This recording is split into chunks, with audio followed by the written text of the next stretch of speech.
성부와 성자와 성령의 이름으로 말씀드립니다.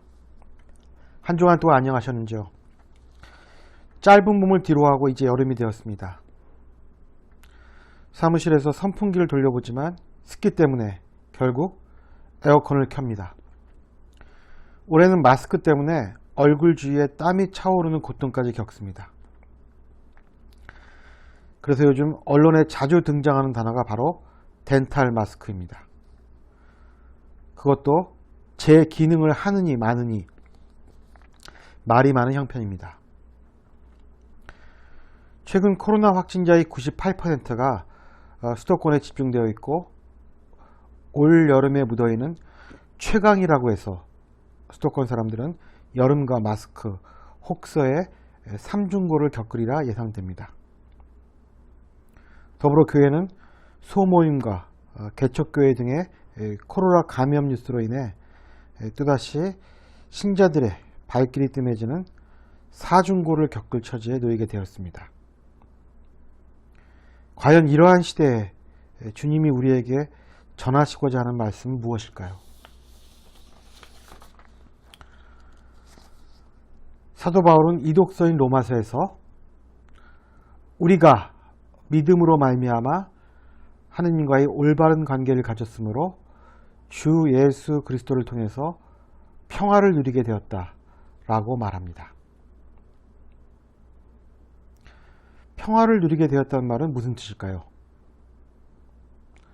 우리의 평화는 깨지기 쉬운 유리 같아서 조그만 회방에도 산산이 부서지는 그런 평화는 아닐까요? 저는 제가 남들보다 좀 험한 운명을 타고났는지 살면서 지속적이고 굳건한 평화를 제대로 누려본 적이 별로 없는 것 같습니다. 가끔 인간이 무섭다는 생각이 드는 때는 어떤 사람에 대한 생각이 하루 종일 제 머릿속을 떠나지 않을 때입니다. 그것도 매일 마주쳐서 항상 새로운 갈등이 일어날 만한 사람이면 우리는 결코 그 사람을 생각하는 것에서 벗어날 수 없다는 것입니다. 늦게 성직을 시작한 탓도 있고 복도 없는지 정말 성공회에서 좀 악명을 떨쳤던 여러 선배 성직자들과 관할과 보좌로서 일했던 사람이 바로 저였습니다. 다른 생각을 하려고 해도 기도를 해도 끝이 나면 또 한 사람에 대해 생각을 하게 됩니다. 어떻게 한 사람이 제 머릿속을 그토록 지배하고 있는지에 대해 가끔은 놀랍기도 했습니다. 그럴 때는 평화는커녕 빨리 그 사람에게서 벗어나고 싶다는 생각밖에 없었습니다. 다른 곳으로 발령이 난 후 거리를 좀 두고 나서야 용서를 하거나 잊거나 하는 마음이 생기는 거지 같이 있을 때는 전혀 그렇지 못했습니다. 그래도 이 경우는 좀 낫습니다. 요즘 아동학대 사건이 연이어 언론을 장식하고 있습니다. 그 대상이 나에게 스트레스를 주고 부정적으로 나의 의식을 온통 지배하는 사람이 바로 가족일 때 정말 출구도 없다는 생각을 하게 됩니다. 오죽하면 아이가 베란다를 타고 옆집으로 넘어갈 생각을 했을까요? 부정적 의미에서 아이 마음과 의식을 온통 지배한 부모, 그들은 부모가 아니라 악마라고 불러도 무방할 것입니다. 하느님 대신 우리 마음을 차지하여 우리를 짓누르는 존재는 그가 누구든지 악마의 역할을 감당하는 사람입니다. 그럼에도 불구하고 도대체 사도 바울이 누렸다고 하는 평화는 어디서 기인한 것일까요? 그리고 그 경제는 정녕 저 같은 평범한 사람들에게도 허락된 것일까요?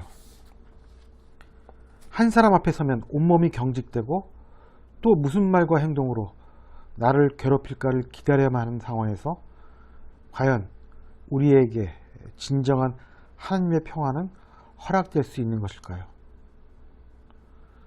솔직하게 말씀드리면 저는 아직 그 해답을 찾지 못했습니다. 이어서 사도 바울은 다음과 같이 말합니다. 우리는 고통을 당하면서 기뻐합니다. 고통은 인내를 낳고 인내는 시련을 이겨내는 끈기를 낳고 그러한 끈기는 희망을 낳는다는 것을 우리는 알고 있습니다. 사도 바울이 한 말은 반쯤은 맞고 반쯤은 틀립니다. 고통을 당하면서 기뻐할 수는 없지만 확실히 고통은 우리로 하여금 인내심을 기르게 합니다. 우리가 고통을 겪을 때 고통을 피할 극단적인 방법을 선택하지 않는다면 우리에게 남은 길이란 바로 그 상황을 버티는 일입니다. 버티기가 바로 인내입니다. 어느 시점에서 시작된 고통이기에, 그래서 어느 시점에는 끝날 고통이기에 이처럼 고통은 필연적으로 우리 안에서 인내를 낳게 합니다. 그러나 인내의 시간이 길어지면서 마치 인내에 굳은 살이 배기는 것, 즉 마음에 굳은 살이 배기는 것이 바로 끈기는 아닐까요? 끈기는 인내를 지속시키는 힘입니다. 이 끈기는 개신교가 쓰는 개역성경에서는 연단이라고 표현됩니다.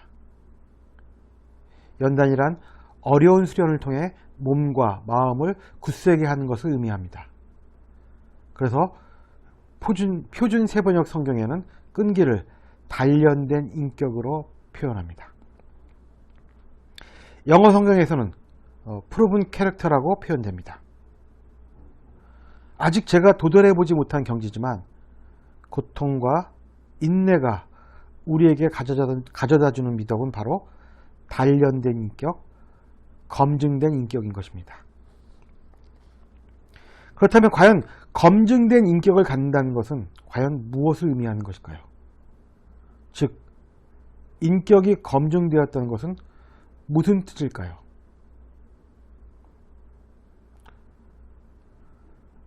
독일의 철학자 칸트는 정언 명령에 대해 다음과 같이 말했습니다. 내 의지의 준칙이 항상 동시에 보편적 법칙 수립의 원리로서 타당할 수 있도록 그렇게 행해야 하라. 정언 명령은 아무 조건 없이 인간이면 행해야 할 도덕 그 자체를 의미합니다. 즉, 한 개인의 선의지가 보편적 선의지와 일치하는 것. 무슨 일을 행하든지 하나님의 뜻에서 벗어나지 않음을 의미합니다. 이 정도는 돼야지 인격이 검증되었다라고 말할 수 있는 것은 아닐까요? 그러나 이것은 성인들이나 도달하는 경지인 것입니다. 그리고 이처럼 단련된 인격에게 주어진 선물이 희망인 것입니다. 그 희망에는 여러 차원이 있을 수 있겠지만 아마도 죽음을 기쁘게 맞이할 수 있으리라는 희망, 즉 내세의 하나님 나라에 대한 희망은 아닐까 하는 생각을 해보게 됩니다. 이제 이 땅에서의 하나님 나라의 실현이라는 순진한 이상을 계속 지니기에는 보고 듣고 겪은 것이 너무 많은 나이가 되어버렸습니다. 그래서 제게 희망은 영원한 안식이 주어지는 것에 대한 희망입니다. 따라서 살아가는 동안 중요한 것은 고통의 순간에도 인내와 연단의 순간에도 우리에게 희망을 주시는 분이 바로 하느님임을 잊지 않는 것입니다. 오늘 복음에서 우리는 이제 막 사역을 시작하신 예수님을 만나게 됩니다. 그리고 예수님은 12 제자들에게 당신의 권능을 부여하십니다. 이제 그들은 이스라엘 백성 중에 기르는 양들을 찾아 나서게 됩니다. 예수님이 이제 정해진 길을 걸어가셔야 합니다. 또한 예수님은 정해진 우리의 전례력 안에서 매년 이 길을 떠나십니다. 그 길은 추측건대 고통이 인내를 낳고 인내가 끈기를 낳고 끈기가 희망을 낳는 길일 것입니다. 아마 그분의 희망도 우리와 크게 다르지 않을 것입니다. 성부 하나님의 곁에서 천상의 영광을 누리는 것, 그것도 그분의 희망사항 중에 하나일 것입니다. 제자들 역시 부름을 받은 대가로 자신들이 하나님을 온전하게 신뢰하고 있음을 증명하기 위해 고난의 길을 떠나야 합니다. 그들에게도 역시 환난이 인내를 낳고 인내가 단련된 인격, 증명된 인격을 낳고 또 그것이 하느님 나라에 대한 희망을 낳을 수 있음을 보여주는 길에 들어선 것입니다. 우리도 예수님처럼 제자들처럼 우리의 영혼의 증명을 위해 또다시 고통, 인내, 연단, 희망이라는 믿음의 길을 떠납니다. 이제 대림절, 사순절, 부활절, 성령 강림주일 등 모든 특별절기가 끝나고 일상에서 주님의 삶을 쫓는 연중주일이 되었습니다. 다시 돌아오는 12월의 대림절까지 우리에게 주어진 믿음의 길을 온전히 갈 수 있도록 주님의 은총을 청해봅니다. 성부와 성자와 성령의 이름으로 말씀드렸습니다.